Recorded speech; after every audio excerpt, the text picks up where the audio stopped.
Welcome back to another edition of Octagon Thoughts. My name's Harry. You can follow me at Thoughts Octagon on Twitter.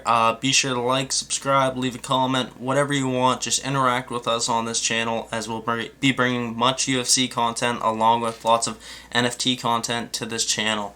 My name's Harry. Today I'll be getting into my best bets for UFC 276 International Fight Week. I have a massive betting card for this weekend, International Fight Week. Go big or go home. So that's what I'm doing when it comes to the betting.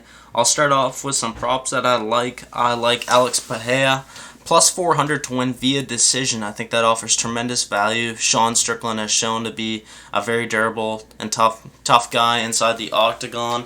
And then Alex Pereira, his kickboxing's outstanding. I do think Sean Strickland has a big enough ego where he will stand with Pereira for the majority of this fight. So I see it staying on the feet. And I see Alex Pereira being too much for him. The only thing is, does he finish Strickland or does he not? I don't know. The line, the way it is, it's a pick'em fight for the reasoning that if Sean Strickland wants to take him down, I think he probably can. Can he keep him down? I'm not sure. But I think he can take him down, and there's a path to victory there if he wants it. But I do think his ego is too big enough where he's going to go out there and strike with Alex Pereira for as long as the fight goes and use that really nice jab of his to try and outpoint Pereira, which I don't see happening. So I feel like the value at plus 400 for a fight that I do see realistically going to decision with the better kickboxer, better striker overall, the guy with the more power. And Alex Pereira plus 400 is just ridiculous value, so I like that prop a lot. Sean O'Malley to win via decision plus 200. I think he puts a beating on Pedro Munoz just because of Munoz's footwork and just overall size. He's very overmatched size-wise in this fight, along with the stand-up skills. So it's possible O'Malley gets him out of there, but I don't think it's necessarily very likely just based on Munoz being an absolute dog in there. He's been in so many high-level fights in his career without being finished via TKO KO.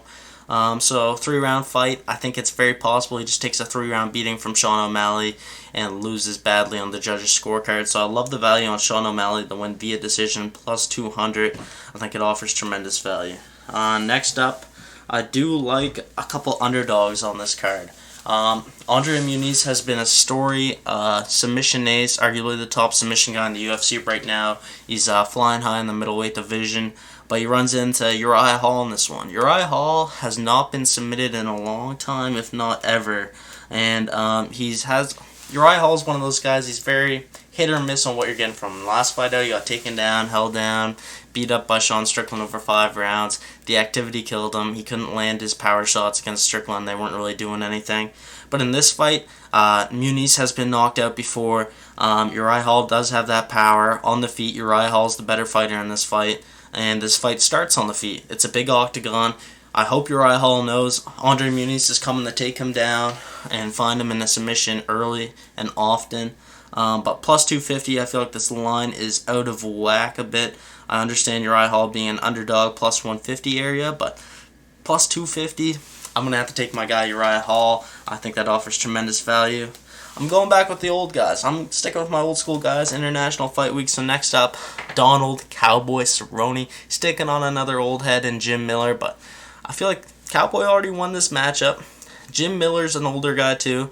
I feel like Cowboy's biggest problem is just getting blitzed out the gates. I don't think Jim Miller's coming out of the gates looking to knock Donald out in the first minute to 5 minutes there.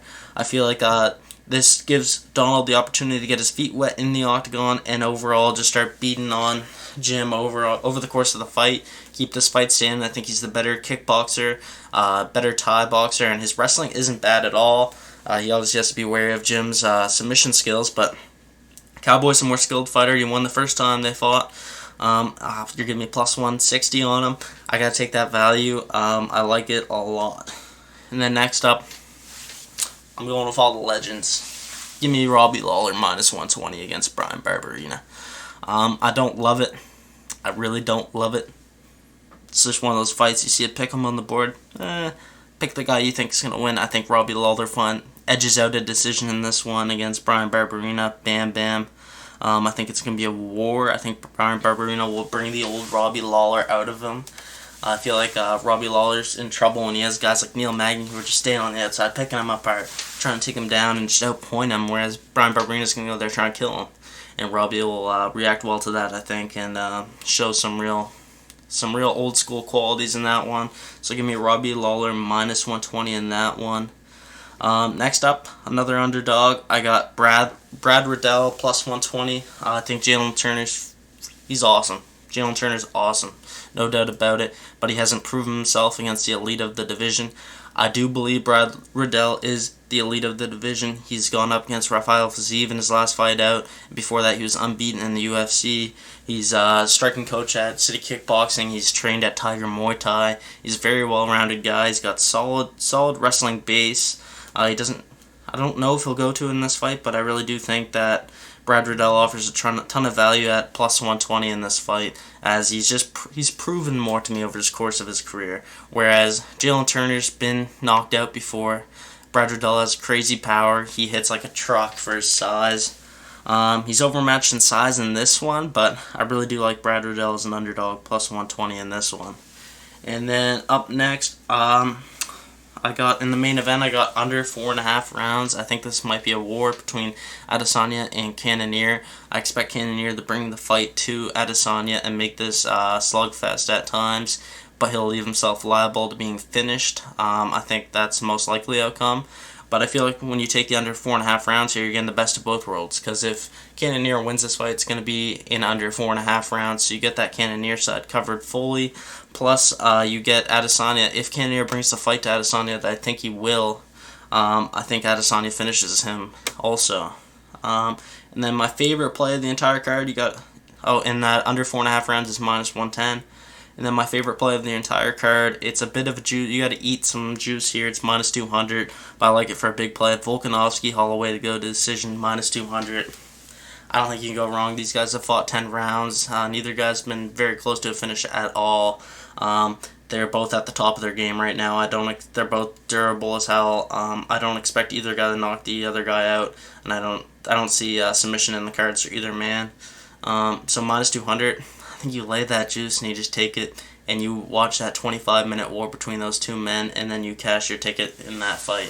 So I like that one to go the distance, minus 200.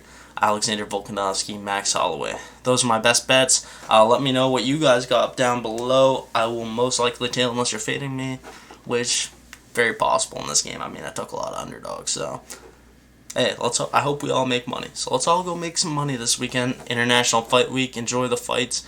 Please subscribe, comment, like, do whatever. Thank you.